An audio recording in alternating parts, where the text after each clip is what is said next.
Hello friends, welcome to my channel creativity.com। I hope आप सब अपने घरों में अच्छे से होंगे। तो सबसे पहले तो आप सभी को वट सावित्री की ढेर सारी शुभकामनाएं। तो देखिए मेरी मेहंदी भी कितनी अच्छे कलर आया है, बहुत ही ब्यूटीफुल लग रही है।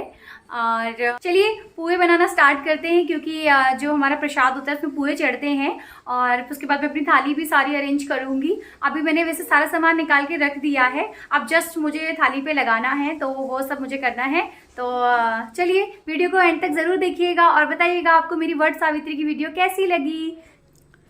तो मैंने पुए की तैयारी कर ली है, सूजी को दही में भिगा लिया है मैंने। और अब गर्मा गर्म तेल में हम अपने सूजी के पुए बना रहे हैं। देखिए बढ़िया मेरे पुए बनके रेडी हो गए हैं। तो अब मैं भी रेडी हो जाती हूँ। बस रेडी होके मैं सबसे पहले अपने घर के मंदिर में पूजा पाठ कर रही हूँ, है ना। दिया बत्ती वगैरह करना, भगवान को फूल वगैरह चढ़ाना, तो सब मैंने अच्छे से पूजा वगैरह कर ली है। आ जाओ। तो ये है मेरी पूजा की थाली, इससे मैंने ये रखे हैं पुए, इधर मैंने दीपक रखे हुए हैं, इसमें चने, ये सब फूल रखा हुआ है, रोली, सब कुछ मैंने तैयार करे हैं। ये मैंने 5 तरह के फल रखे हैं जो मैं भगवान जी को चढ़ाऊँगी, है ना। और ये मेरी ब्यूटीफुल सी थाली। देख, अब हम चलते हैं मंदिर। चले मंदिर चले। यस। चलो रेडी। तो फ्रेंड्स हम मंदिर पहुंच चुके हैं और बस मैं अपना जो बचा कुचा काम है वो भी निपटा रही हूँ, यानी कि दिया वगैरह जला रही हूँ, क्योंकि सब कुछ पहले से ही रेडी करके रखना होता है, रोली चंदन वगैरह। तो मैंने सब कुछ कर लिया है। देखिए मेरी थाली पूजा करने के लिए बिल्कुल रेडी है। और सबसे पहले हम एक दूसरे को टीका लगा रहे हैं, है ना, क्योंकि हमारे वहाँ तो कहते हैं पूजा करने से पहले सबसे पहले खुद को टीका लगाना चाहिए। तो हमने एक दूसरे को टीका लगा लिया है। तो उसके बाद सबसे पहले हम चढ़ाएंगे बरगद पे जल, है ना, क्योंकि इसमें वट वृक्ष की पूजा होती है। तो सबसे पहले हम उसमें जल चढ़ाते हैं। जल चढ़ाने के बाद मैं हम उसमें रोली चंदन अक्षत वगैरह चढ़ाऊंगी। और ये सब चढ़ाने के बाद अब हम उसमें पुष्प चढ़ाएंगे। उसके बाद हम जो भी है ना श्रृंगार का सामान लेके आते हैं, नारियल, कपड़ा, चूड़ी, बिंदी, रोली, जो कुछ भी होता है वो सब हम अब क्या करेंगे, वट वृक्ष की जड़ पर रख के उसको अर्पित करेंगे। और ये सब अर्पित करने के बाद अब हम जो हमारा नारियल है उस पर भी रोली चंदन लगा देंगे। और फिर उसके बाद मैंने दिया जला लिया था, तो उस दिए को हम वट की जड़ पे रख देंगे। तो बस मैंने इसे इसकी जड़ पे रख दिया है और हाथ जोड़ लिया है। उसके बाद धूप अगरबत्ती वगैरह कर लीजिए। अब जो 5 तरह के फल मैं लेके आई हूँ वो सब हम एक एक करके बरगद के पेड़ को चढ़ाएंगे। और सारे ही फल मैंने एक एक करके सब चढ़ा दिए हैं। उसके बाद हम चढ़ा देंगे अपना पान के पत्ते और सुपारी, क्योंकि पान और सुपारी भी इसमें चढ़ाया जाता है। और फिर जो मैं पुए बनाए थे, मैंने जो बताया था कि स्पेशली इसके लिए प्रसाद में चढ़ते हैं, तो वो पुए मैं इसमें चढ़ा दूँगी। और अब मैं सिंदूर लगा रही हूँ, है ना, वट वृक्ष को। और उसके बाद हम रोली या धागा या सूत किसी को भी उसके जड़ पे एक साइड में बांध के हम इसके चारों ओर फेरे लेते हैं, है ना। कुछ लोग 11 फेरे लेते हैं, कुछ लोग 7 लेते हैं, है ना। और हर एक फेरे के बाद, जैसे एक फेरा आप लेंगे, उस फेरे में आप कुछ भी बोल सकते हैं कि ये फेरा मेरे पति की दीर्घायु के लिए, इस तरह से बोलते हैं। और हर एक फेरे के बाद हम चना अर्पित करते हैं, मतलब हमने रात को ही चने जो ना भिगा के रख लेते हैं और एक फेरा लेते हैं और फिर कुछ चने चढ़ाते हैं, फिर एक फेरा लेते हैं, फिर कुछ चने चढ़ाते हैं।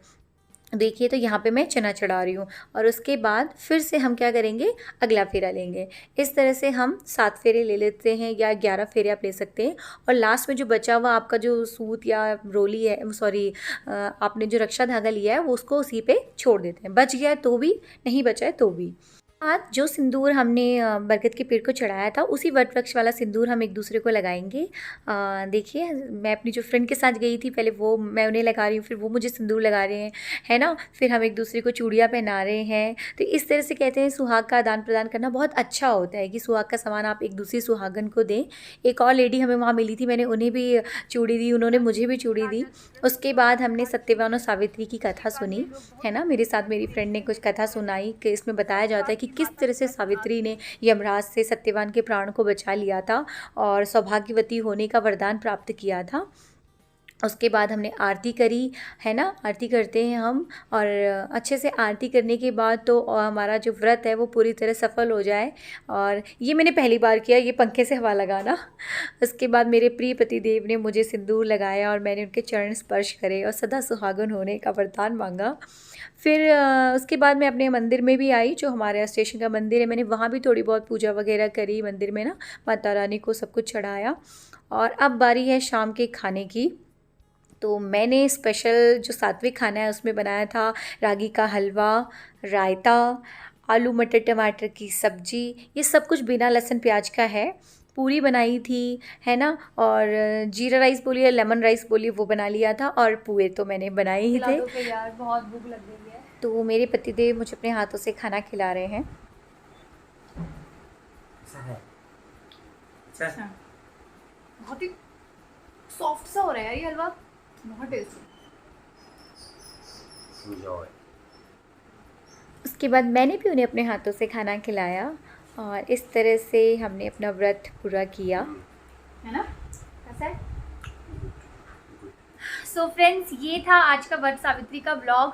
आई होप आपने सबने इंजॉय किया हो और आप सबको अच्छा लगा हो मेरा ब्लॉग। तो अब मैं खाना इंजॉय कर लेती हूँ, क्योंकि वीडियो बनाते बनाते खाना तो नहीं खाया जाएगा। बहुत भूख लगी है, बहुत भूख लगी है। हाँ, बहुत ही ज़्यादा। तो और मैं अपना डिनर इंजॉय करती हूँ, सात्विक डिनर। आप लोग भी इंजॉय करिए। Bye bye, good night, take care. Video को लाइक शेयर कमेंट ज़रूर करिएगा। Bye bye.